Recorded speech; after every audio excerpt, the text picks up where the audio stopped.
Look at my happy garden in the rain.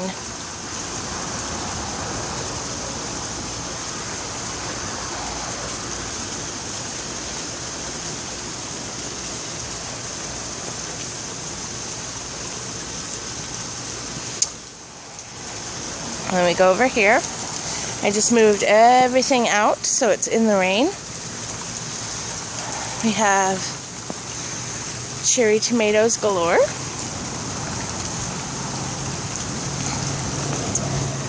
Some green onions, some kale. I just cut the romaine. Some table lettuce. Kale. Squash that refuses to grow but is still alive. Lettuce that I just harvested and ate. Then we have bigger tomatoes here. And then we have yellow tomatoes here. They're cherry, but they're big. Then we have my tomatillos. Look at him! Hi, tomatillos! There's a big one over there.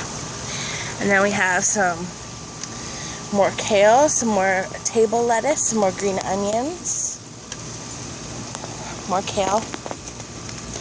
And then we have my celery. I use a lot of celery, so I have a lot of it.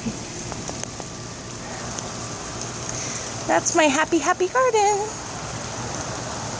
This guy got eaten by worms, so I cut all his leaves that were eaten off. So he's bald, but he's happy.